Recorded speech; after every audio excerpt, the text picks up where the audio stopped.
I had this dog. Her name was Minnie. She's a Maltese poodle, and such a great dog. She loved to eat, and as they do, she really loved it. And I had this bag of chips that I was really looking forward to eating, and that poodle, she ate my chips! And that's where I find the anger for Aaron. Poodles. Without further ado, welcome to the stage, Mr. Bryce Papenbrook! I need that squad in my life all the time, always, forever. I'm sporting my Jaegerist bracelet. Thank you, guys. That is so nice. The bracelets are just so cool. I love seeing that, like people sharing a little bit of themselves with you. It's just fantastic. I've received so many incredible gifts, from artwork to things like these bracelets to t-shirts people have made. Like, I just always appreciate that. And I'm terrible at drawing, so like, I just love the great art that people bring to me. It's so cool. Where do you keep it at home? Do you have a giant office? I know you have a new studio, but... Yes. I mean, it's a growing and growing collection of art and things that people have given me. By the end of event, I have like this big like offerings like section that I've been showing off. So cool. It's always so fun. I love that. I'll start by asking you, and then we'll turn it over to fan questions here in just a second. Awesome. How do you get into, let's talk about maybe your three main characters. How do you find the voice for those characters? So obviously Rin, Aaron, and Inosuke. Let's start with Rin. Sure. Yeah, Rin Okumura from Blue Exorcist, if you guys have been watching. It's actually the easiest character to get into. I step into the booth, and I'm Rin, and that's it. He is probably the character that's closest to my speaking voice, and I put a lot of my own personality into the character as well. So yeah, it's been a lot of fun to step back into that role after 7 years. Season 3, episode 1 in English hit streaming yesterday. I've been manifesting it for so long. And with each character also, I kind of leave the booth feeling differently. And with Rin, he just makes me happy. I leave like just smiling every single time, and it's been so nice to return to that experience. What parts of your personality do you see in Rin? I mean, quite a bit. I don't, I don't burn people with blue hellfire. Don't worry, guys. I won't do any of that. But he just enjoys little things. They just make him happy and excited, and I get kind of the same excitement. I think that's a lot of me in the character. I'm so optimistic, I'm occasionally annoying. I couldn't have it any other way. You mentioned Aaron. Yeah. I'm not as angry as Aaron, but I do have to find a way to connect with each character. And with Aaron, that's me in traffic. I live in Los Angeles. The traffic is terrible, and it makes me angry. I leverage that. I also, throughout the recording, and we just completed a decade of recording for Attack on Titan. It's been an incredible journey, and I've grown so much through that journey. But I did use something else early on in the show, in season 1. I had this dog. Her name was Minnie. She's a Maltese poodle, and such a great dog. She loved to eat, and... as they do, she really loved it. And I had this bag of chips that I was really looking forward to eating, and that poodle, she ate my chips! And that's where I find the anger for Aaron. Poodles. And then we have to talk about Inosuke. Yes, Inosuke. I mean, a different type of anger. And I find it in a kind of unique way through dark, disgusting coffee. Like black tar in a cup. Gross. Yeah, the kind that's so bitter it makes you angry. So I make this disgusting sludge. I take a sip and I'm just like, and that's Inosuke! And I can scream like him all day long. Okay, so if they had jobs in the real world, what would they do? Oh, wow. I mean, Reino Kumara is a great cook, so I feel like he could open a restaurant. I would eat there all the time. I am not a good cook. I can barely use the microwave. Okay. Yes, I am not the chef in my house, so I look up, that's where we differ. Yeah. Aaron, I don't know. He would do well in demolition, just like destroying stuff, kicking down walls. He'd probably enjoy that. And Inosuke. I just want Inosuke to open a coffee shop. Bear with me, okay? Bear with me. Let me paint the picture of Inosuke's coffee shop. I want this to happen. All of the baristas would be shirtless. They would always spell your name wrong. They would scream at you, scream your order back at you, and they would stomp all the beans themselves, and all of the coffee would be disgusting. So everyone would leave there sounding like Inosuke. It'd be amazing. It'd be amazing. I'm trying to think of a name. I think I thought of a name of a drink, the Boar Rush. That would be a good one. I'm still workshopping names, but I really want a commercial made for this coffee shop. Like, if you can imagine, like, soft, gentle music, right? Slow cuts fading away. We see steam rising. We see beautiful coffee being poured. His snout just coming into frame, just nice, gentle music. And then it cuts to him, and it just goes, drink it! And then cuts away, and that's it, the end of commercial, yeah. I'm down. That's outstanding, by the way. I'm in. Let's make this a reality as far as I'm concerned. It's going to be a franchise. Here we go. I love taking questions from people out in the audience because it's their opportunity to talk to you, and the way that your characters that you've voiced have sort of touched their lives, and also learn about your craft from you directly. So absolutely. Yeah, I love taking questions too. I just ask. Actually, I can kind of see you guys. They'll turn on the lights too. Oh, thank you. Let me just take a poll to the audience really fast. So we don't get spoilers here. Who's seen all of Attack on Titan? Raise your hand. Awesome. Who's seen some of Attack on Titan? Raise your hand. Okay, cool. Don't spoil it for them. Who's never seen Attack on Titan? Raise your hand. Awesome. For you guys, it's like a lighthearted comedy. If you need a pick-me-up, just start Attack on Titan. I wonder if I get people with that. They'd just be like, oh, it's been a rough day. Bryce said to start the show. I really need to lighten myself up. Yeah. Episode 1. No! What? How would you describe Attack on Titan to someone who's never seen it before? Ooh, I've given this like elevator pitch to people that are like, yeah, I don't really watch anime, but what should I check out? I mean, all of humanity is inside these walls. And outside of them are these giant, naked zombies, essentially, that want to eat people. And they break in. And then you'll never guess what'll happen next. I didn't. Yeah. I like it. So again, no spoilers. Do your best when you formulate your questions. Yeah, we'll no Titan spoilers. Also, Demon Slayer and other shows that I'm in, I don't read the manga. People come up and sometimes assume that I know everything that's going to happen, but voice actors really know nothing. And then you get spoiled. Yes. You're like, I don't need to know this right now. Right. I try to stop that because my method is to feel what my characters are feeling. And if I know where the story's going to go, I might approach a scene differently. So don't spoil it for me. Ooh, this is going to be good. So have we thought about our questions in line? I see. Yep. Okay. Thank you, guys. We'll come over here. What's your name? Hi, Sarah. Hi. I know her name. Okay. You're like, hi, Sarah. Hi. Yes, you should. As you should. No, I'm kidding. We've hung out so many times, and I love your cosplay again today. Thank you. So what's the most emotional non-spoiler scene you've recorded so far? It's very tough to compare because I've tended to find myself in roles that get very emotional. And anime as a genre can take you really close to characters and break your heart so many times. I think these writers have gotten so good at that.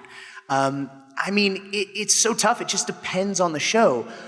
You're in Seven Deadly Sins cosplay. Yes. When I voice Meliodas, all of the lines that he says to Elizabeth, I think about talking to my wife. I want to make them very real. And there's moments in Seven Deadly Sins where we learn more about their relationship that are absolutely heart-wrenching. And I left some of those sessions just hurt and broken. And, you know, it's so fun to be able to go in and be goofy and pervy as Meliodas, some of my favorite moments as well, and then do something also that's so deep and touching.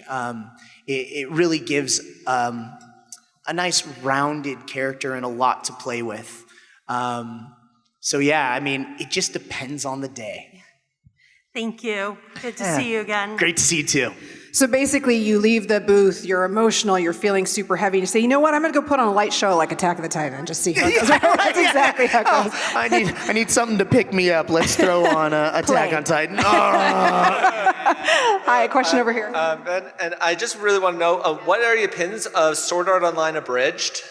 Yeah, I feel like the Abridged series are very fun if they're paying homage to the original. You know, I don't own this IP, so it's not really up to me what how the original owners of the IP and the creators, how they feel about those things. So as long as the Abridgers are paying homage to the original IP, I think it's cool because a lot of people have come up and said, I started with Sword Art Online Abridged, and now I watch SAO, and I'm a big fan of Sword Art. And something witty, they're very nice. I think they're hilarious. Yeah. Thank you for your question. Hi, what's your name? Hi, my name is Kira. Hey. And my question is, like, you have a lot of characters, but if Inosuke, Rin, or Cat Noir had a theme song, what do you think it would be? Inosuke, Rin, and Cat Noir have a theme song? Yeah. Wow, I don't know. I mean, I feel like it wouldn't be the same song. I feel like Inosuke would need some like thrasher metal or something really heavy. Volbeat or something like that. Right, Get in mode. I feel like Rin would appreciate that too at times, but he also might like something a little more gentle too. I'm not sure. I think Cat Noir would need something like French. I actually surprised my kids and took them to Paris. They love the show, which is the coolest thing because their friends are fans, and they come over and they're like, "Hi, Cat Noir." And my oldest, she kind of took my wife aside and said, you know, it's pretty cool that Dad is Cat Noir. And I was like, yes, I finally did it! I won the cool dad points. They're the only points that matter. So I surprised them. Literally, they had no idea they were going. We went to an event called Anime NYC, an awesome event in New York. And then we're like, hey, we're flying to another spot in New York.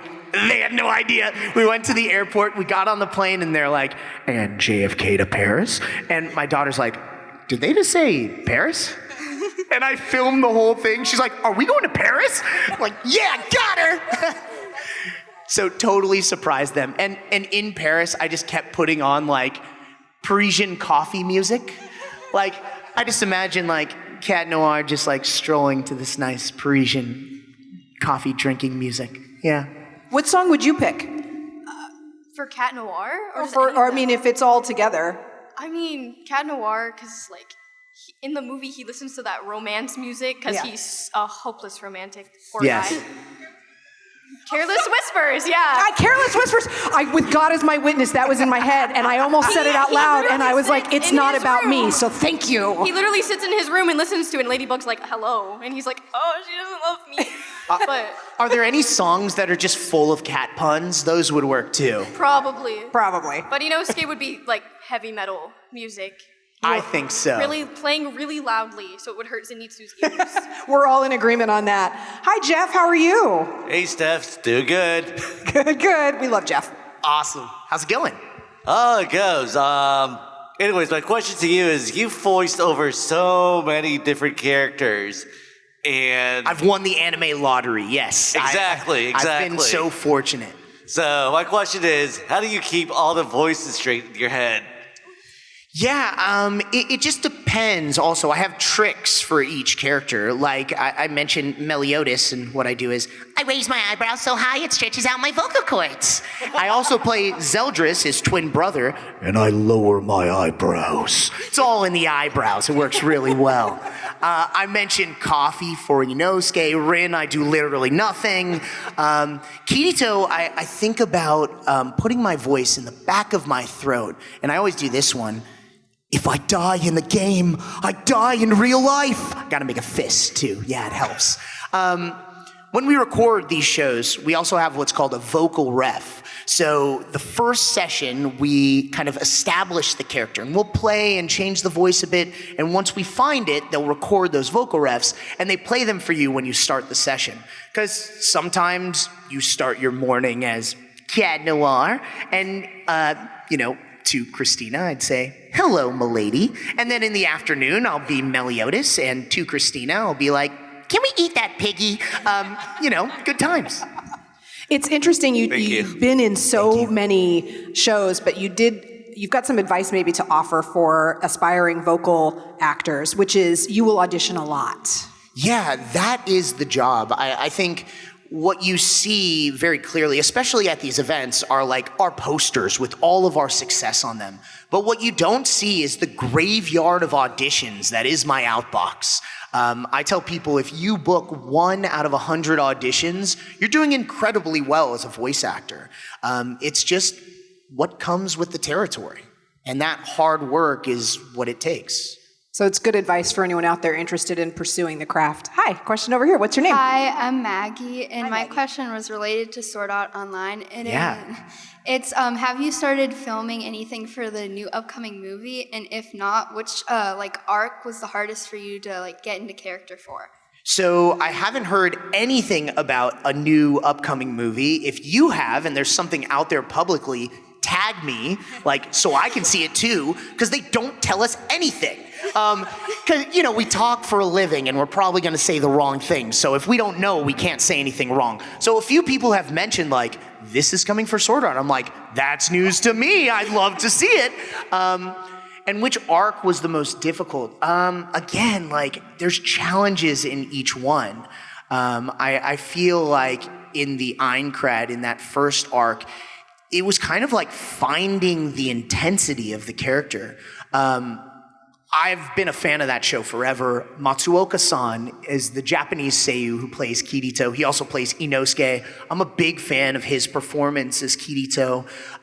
His screams, when I watched the show, would give me chills. And Alex von David, the director of SAO and Blue Exorcist and so many others, he's very particular in finding the right sound, the right cadence, the right vibe for moments like that. And in season 1, that scream at the end of episode 1, where he's fighting this wolf, he's learned that he's gonna have to fight for his life, and he's rushing to get ahead of the other players, and he lets out this big, intense scream. We probably did that 30 times. We would save the last 10 minutes of every session just to scream. So each arc, each movie, each piece of Sword Art as it kind of changes had its different challenges. In the latest progressive movie, I full on blew out my voice, and it was worth it. Alex knows, similar to Meliodas with Kirito and Asuna, I see a lot of myself talking to my wife. And in this movie, Asuna is in a very precarious spot, and Alex knows how I kind of connect to the character, and he goes, your wife's about to die, go. And I blew out my voice. Yeah. And it was worth it. It's, I am lucky enough to be part of these incredible stories, to help tell them. And I really try to leave everything in the booth and give it my all and feel what those characters are feeling. It was absolutely worth it. Thank you. You're welcome. Thanks. What a great question. Hi, what's your name? Hi again, Bryce. Hey, my good name's to see Angie. you. Love the cosplay. Thank you. So my question is, you can answer it based on either like skills, strength, or emotional, cognitive, however you want to answer it. In the world of the Hunger Games, I'm sorry, I'm nervous. Sorry. No worries. In the world of Attack on Titan, who do you think would have a better chance of surviving? And that would be based on Cat Noir, Inosuke, or Rin. Wow. Okay, I think all three have advantages in the world of Attack on Titan. I think the character who would enjoy it the most is Inosuke. He'd just be like, "Ooh, giant things I can fight. Let me rip their flesh." He'd just have fun with it, and he'd just be bouncing around killing stuff forever. I think Rin would fare very well also, because he's got a nice sword that can cut. He can jump really high to be able to attack Titans. I think he'd do pretty well. Cat Noir, I don't know if he would enjoy being in that world. He would do okay, but I think he might find some trouble if he misses with a cataclysm. He's got to go recover, and yeah, it wouldn't be great. But yeah, I think, and this is really tough also, because I don't know if we're between Inosuke and Rin. I'm still part of those stories. I'm still telling them right now. Both of them are training. Rin's in school, and Inosuke's in Hashira training, as it seems. So they're both getting stronger. So I guess I'll save my response until I see how strong they get. Okay, I'll take it. Thank you. Thank you. Thank you. Hi, what's your name? Hi. Hi, Cat Noir. Hey there, handsome. What perfect cosplay. My name is Ellen, and I was wondering, has there ever been a line that was like too cringy for you? like what's been like your cringiest line, or like has there ever been a line that you're like, I'm not doing this, or have you just been like, it's a paycheck? No, not too cringy, because I love the cringe. I lean into the cringe. It's the best. I feel like I don't really get like that embarrassed feeling. I just enjoy it. So, I mean, I have no problem with cringy lines. And while I do love to pay my rent, I never look at these projects as just a paycheck. Every time I step into the booth, it's a good day. It's a special day. I know how difficult it is to get that type of work, so I take it very seriously and try to bring my A game every single time, whether it's a character like Cat Noir, who I've lived with for so long, or if it's Soldier B, who's gonna get blown up in the first episode. I've been a lot of Soldier B. So whatever it is, any day I get to step in the booth is a good day. And then you didn't mention earlier, how do you get into voice for Cat Noir? You know, there's not that much I have to do, because I feel like for Adrian, he's me, but a little more shy, and Cat Noir is me, but a little more suave. I think my preparation is I Google best cat puns, and then I just sit and wait until I can sneak them into the show, because they're not in the script. Ezra, the director, and I, we love doing this. There's these moments where we're like, this scene, it's like, it's missing something. Maybe a cat pun? And we sneak it in there. On the last TV special, there were these characters called Ladybug and Claw Noir from another dimension. Claw Noir is voiced by me, and I get to fight me as me, and we both love cat puns. So as we were recording, I was like, Ezra, could you please contact Guinness? Like, I need my world record now for most cat puns in a TV special. I can't wait. I can't wait to see that plaque delivered. I want it. I'm ready. Thank you for your question. We need an official count. Hi, what's your name? Hey, I'm Rob. Hi, Rob. Hey. I have a brief excerpt from Wikipedia. I'd like you to tell us whether it's true and there's more story you want to add to it, or if it's fake information. First off, Wikipedia is so great because people mess with it all the time, and I never adjust it or correct it. So let's see what this one is. Before becoming a well-known voice actor, you, competed semi-professionally in esports with a focus on the game GoldenEye 007 on Nintendo 64. I mean, I'm the best. What can I say? I'm so good. I'm so good at GoldenEye. I think, unfortunately, this is not actually true. Wow. Even though I like to think it is. That is my best friend who I talked so much trash to as we played GoldenEye all the time. I'm like, I would kill him and say, I'm so good, I should be a pro. And he changed my Wikipedia to say it is. And I've never corrected it because I love it. I've gone to conventions and gone to places, and people have been there with N64s and GoldenEye, and they're just like, we know how serious you take this game, so we went out and bought one. We found an N64 so you could play. I'm like, like that's so nice of you, but I'm gonna lose.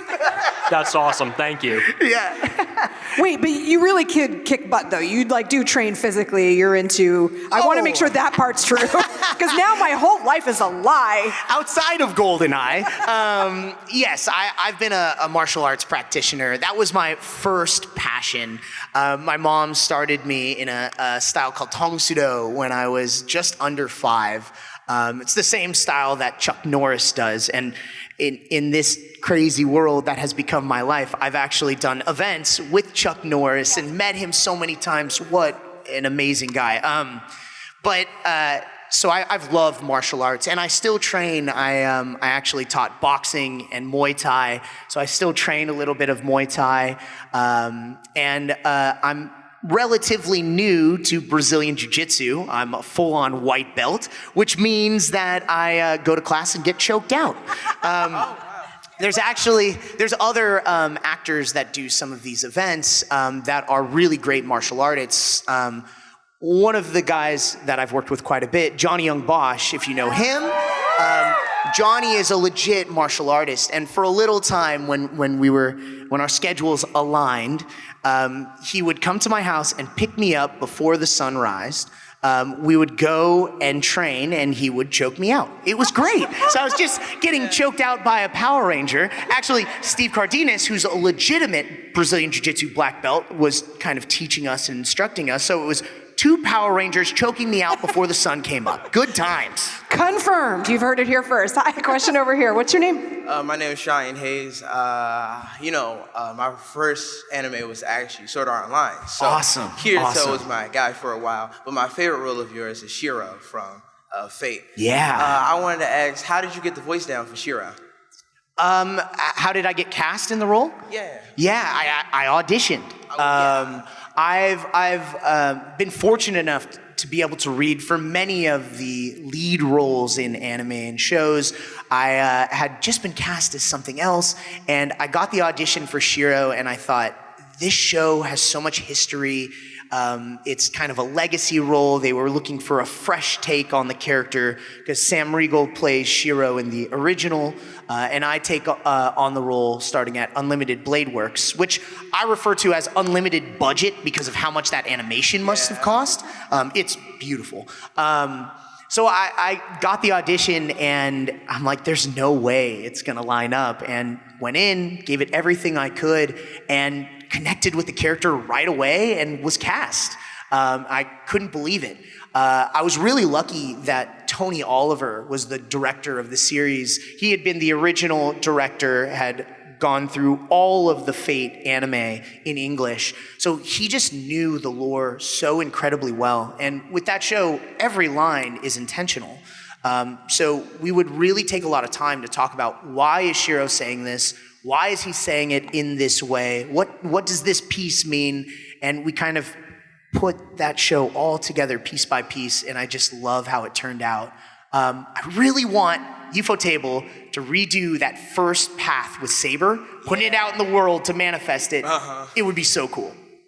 And lastly, what did you do to get the voice? Like, what did you know how you said the coffee with Inosuke? What voice did you use for Shiro? I'm not sure, actually.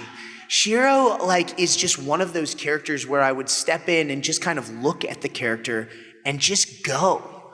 And it just kind of came out and flowed. Most of the time with anime especially, there's not much preparation you can do. We don't get scripts ahead of time. most of the time you're not able to watch the show. So you have no idea what you're doing. And a lot of times you don't know what character you're playing. If you're not one of the main characters in the show and you're just a random ninja in Naruto, episode 400 and something, you have no idea what's going to happen that day. And they're just kind of like, all right, we're at line 157, you are Ninja B, and you're going to get kicked in the face. Okay, great, that was good, you're dead. Next episode, and you are Ninja C, and you're gonna get kicked in the face. Okay, great, next episode. Like, that's how it usually goes. So there's not much you can do to prepare for that. Thank you for your question. Hi, question over here. Hi, I'm Sully. Hey. Big fan of all your work. Thank you. Originally, I was going to ask, have you ever blown out your voice? But that's kind of already been covered. Yeah. So I would actually have sort of a crossover question for you, because there have been lately shows like Isekai Quartet where we see characters from different IP coming together. So of the many characters you voiced, are there like any two in particular you can think of off the top of your head that would be really fun to do a scene of them meeting? Oh, so I want me to meet me? Like Inosuke meets Meliodas, or like Inosuke walks into Meliodas' bar. You know, this has actually happened. And I had no idea it was going to happen, and it did in a game recently. So there's a series called the Tales games. So Tales of Arise, has anyone played? Such a great game. If you haven't checked it out, it's awesome. I'll have to. I play a character called Law, and Law is all about punching and meat. A great character, perfect for me. And there's some DLC where they meet Kirito and Asuna. Literally, you can fight me as me, and it's the best. And they have like witty banter back and forth. Like with Tales, there's always these skits that come in between, like where you're moving in the JRPG. And we have some great banter back and forth. Yeah, That's we amazing. meaning me and me. It's great. So many me's. Thank you very much, Sully. Hi, what's your name? Hi, I'm Lanny. Hi. So my husband and I, we enjoyed meeting you on Friday, and I know you mentioned already you think of Asuna and Elizabeth when you talk to about your wife. Yeah. So who do you think about when you're yelling at Tanjiro, and should we be concerned? Actually, it's so funny. I think Zach Aguilar does such an incredible job with the role. I started watching the show right when I got the audition. I was like, oh, just check this out. And then I watched an episode and watched another one and watched another one and watched another one and really fell in love with Demon Slayer. And Manjiro is just one of those characters that you want to win, that you can cheer for. You really can. And it's always so rough for him. And poor Zach is tortured all the time. And I'm part of it. And it's the best. So I just think about Zach having nightmares of me just right next to him, just screaming at him. And whenever I'm at an event with Zach, I will constantly scream at him. We were literally right together, like this close at an event last year.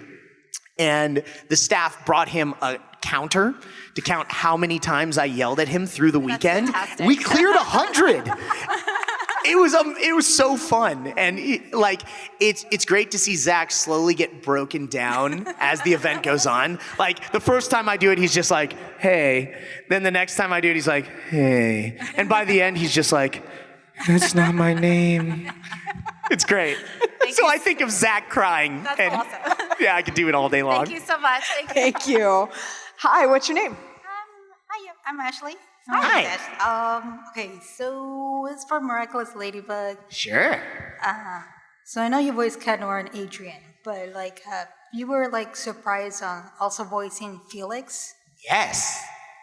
Was I surprised? Yes. Was I happy? Extremely. Anytime I get to talk to myself in one of these shows, it's my favorite thing. Felix is his cousin. I've also played the akumatized version of Felix, and I also got to sing as Felix in this last season, and it was really, really cool. I just loved it.